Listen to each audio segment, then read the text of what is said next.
بسم اللہ الرحمن الرحیم۔ حضرات، قرآن میں اللہ فرماتا ہے یا ایھا الذین آمنوا لا تقربوا الصلاۃ، اے ایمان والو نماز کے قریب نہ جاؤ۔ اب یہ پوری آیت نہیں ہوئی، آگے اور ذکر ہے۔ اب آدمی اتنا ہی بتا دے قرآن میں آیا کہ اے ایمان والو نماز کے قریب نہ جاؤ، تو آدمی تو گمراہ ہو جائے گا۔ آگے پوری آیت سنیں۔ وانتم سکارا، جب تم نشے کی حالت میں ہو، حتیٰ تعلموا ما تقولون، حتیٰ کہ تم جان لو جو تم کہتے ہو۔ تو اب یہ علامہ عبدالباقی زرقانی کے کندھے پر رکھ کر بندوق چلانے کا کیا ضرورت تھی؟ اس عبارت کو لکھنے کی کیا ضرورت تھی؟ اور حضرت 700 سال پہلے انتقال فرما گئے علامہ عبدالباقی صاحب، انہوں نے اس پر کیا تبصرہ، کیا ڈسکس کیا، وہ تو بتائے نہیں کہ ان کی کتاب میں لکھا ہے صاحب، صفحہ 27 میں۔ اس عبارت سے بہت سے لوگ پریشان ہو کر اور الگ بھی ہو گئے ہوں گے یہی بات سن کے۔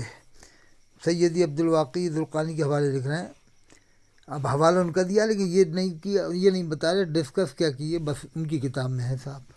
علامہ جلال الدین سیوطی نے اس روایت کو من گھڑت قرار دیا کہ موضوع ہے یہ روایت۔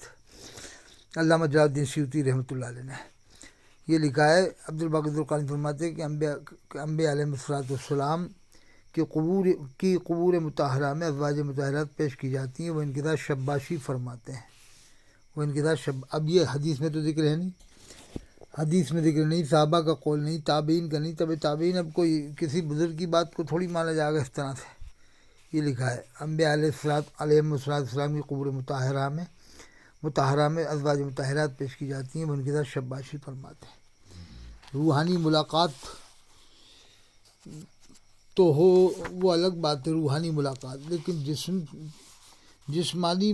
جسمانی طور سے دیکھنا یہ کون دعویٰ کر سکتا ہے اس طرح کا؟ اب یہ دیکھیے، یہ خواب ہے، صفحہ 22 پر ہے، جلد 2 ہے، پڑھ رہے ہو آپ، منگوا لیں کتاب۔ اللہ کے رسول صلی اللہ علیہ وسلم کو خواب میں دیکھا کہ رسول اللہ صلی اللہ علیہ وسلم گھوڑے پر تشریف لیے جاتے ہیں۔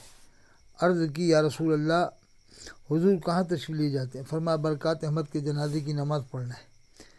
اب فاضل بریلوی کہتے ہیں الحمدللہ جنازہ مبارکہ میں نے پڑھایا۔ اب یہ اچانک فاضل بریلوی کہاں سے آ گئے ہیں؟ اللہ کا شکر ادا کریں، الحمدللہ جنازہ مبارکہ میں نے پڑھایا۔ یہ سمجھ سے باہر باتیں ہیں، صفحہ 22 جلد 2 میں۔ ایسی اور بھی بہت ساری باتیں ہیں۔ یہ دیکھو اللہ کے رسول کو غوث اکبر لکھا ہے، غوث اکبر، غوث ہر غوث حضور سید عالم صلی اللہ علیہ وسلم ہے، صفحہ 105 جلد اول ہے۔ غوث اکبر و غوث ہر غوث حضور سید عالم صلی اللہ علیہ وسلم ہے۔ یہ پوری کتاب منگوا کے آپ پڑھ سکتے ہیں، الملفوظ ہے۔ اب دیکھیے ان کی آپس میں بھی لڑائیاں دکھا دیتا ہوں، ان کی آپس میں کیا لڑائیاں ہوتی ہیں دیکھیں آپ۔ پہلے مفتی سلمان اظہری صاحب کی تعلیمات سنیں، مسجد کے اندر کیا حضرت نے تو علماء حرمین سے فتویٰ منگوایا تھا کہ یہاں ایسی گستاخیاں ہو رہی ہیں، آپ کیا کہتے ہیں؟ وہ چاہتے تو خود مفتی سے فتویٰ دیتے، لیکن حرمین کے علماء سے فتویٰ منگوایا۔ ان کا فتویٰ آیا کہ ایسے جملے کہنے والے ہندوستان کے جو بھی مولوی ہیں وہ دائرہ اسلام سے خارج ہو چکے ہیں، اور جو ان کے کفر میں شک کرے گا وہ بھی کافر ہو جائے گا۔ اتنا سخت حکم حرمین۔ یہ دیکھو، یہ مسجد میں تعلیم دے رہا ہے صاحب، مسجد ہے، جمعہ کا دن ہے، مسجد میں یہ سب بیان کرنے کی کیا ضرورت ہے؟ اللہ رسول کا فرمان بتانا چاہیے، اور یہ فالتو باتیں بتاتے ہیں بار بار رٹی رٹائی۔ ان سے آیا، اس کو اعلیٰ حضرت نے اپنی سائن اپنی دستخط سے چھاپا تو یہ واویلا مچانے لگے، ارے میاں ہم کو کافر بولے، کافر بولے۔ اعلیٰ حضرت نے جو کہا ہے چیلنج بس کرتا یہی ان کے پاس اعلیٰ حضرت کے علاوہ کچھ نہیں ہے، لاؤ ہمارے اعلیٰ حضرت کے علاوہ کچھ ہے ہی نہیں ان کے پاس۔ میں دکھاؤں گا۔ مولانا اشرف علی تھانوی بس یہی ہیں ان کے پاس، یہی باتیں ہیں، وہ رٹی رٹائی باتیں۔ اعلیٰ حضرت کے وصال کے بعد کہا آپ کے مخالف تھے، وہ انتقال ہو گیا، انہوں نے افسوس ظاہر کیا، وہ بڑے عاشق رسول تھے۔ کون کہہ رہے ہیں؟ اشرف علی تھانوی صاحب کہہ رہے ہیں وہ بڑے عاشق رسول تھے۔ صاحب بھی کہہ رہے ہیں وہ آپ کو کافر کہتے تھے، آپ کی جماعت کو، تو انہوں نے تکفیر کی، انہوں نے برجستہ کہا۔ مولوی اشرف علی تھانوی صاحب کی یہ بات بھی ہم نے نہیں چھاپی، دیوبند سے چھپی ہوئی ہے، چاہے تو کسی کو میں دکھا سکتا ہوں۔ اچھا، بہت بڑے علامہ ہو تم۔ کہا اپنے مریدوں سے، میاں مولانا احمد رضا خان صاحب اگر ہم کو یہی تعلیم دو، بس تمہارے پاس وہ کچھ ہے بھی کیا؟ قرآن حدیث بھی معلوم ہے کہ نہیں؟ ویسی جامع گھر پڑھ کے آ گئے دیوبندیوں کے ساتھ. اقرار بھی ہے پھر اصرار بھی ہے. اچھا اب پتہ چل رہا ہے. اگر وہ ہمیں کافر نہ اب کہتے دال تو پتلی خود دال کافر ہو پتلی جاتے. ہوئی کہ اس نہیں لیے ہوئی کہ دال پتلی؟ انہوں نے عشق رسالت میں ڈوب کر کے دیکھا کہ یہ رسول کے خلاف تحریریں آئی ہیں تو ان پر فرض تھا کہ وہ ان تحریروں کے خلاف لکھیں اور ان کا کفر ثابت کرے. انہوں نے وہ کام کیا ہے. یہ دوغلے لوگ ہوتے ہیں. اچھا دوغلے. تو بڑا اغلا ہے، تو دوغلا نہیں ہے. معلوم ہے تو توبہ کر لیتے بیچارے، اچھا سارا معاملہ ہی ختم ہو جاتا. ہاں اب پتہ چل رہا ہے دال پتلی ہو گئی.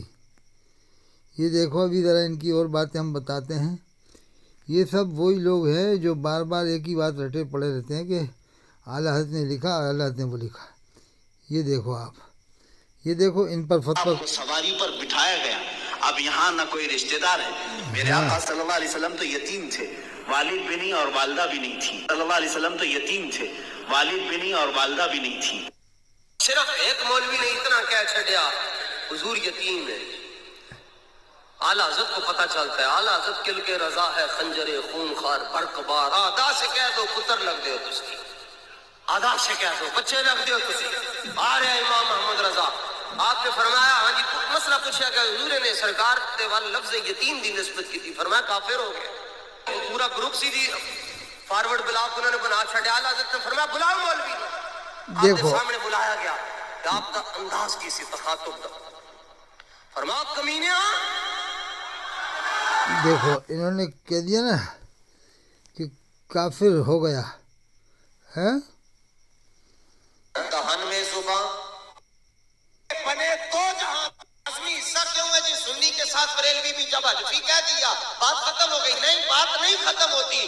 بات تب مکمل ہوتی ہے جب بندہ کہتا ہے میں بریلوی ہوں. کہتے ہیں بریلوی کا مطلب کیا ہے؟ میں نے کہا بریلوی کا مطلب ہے یہ حلالی بچہ ہے، یہ متع کے ذریعے دنیا میں نہیں آیا، یہ نکاح کے ذریعے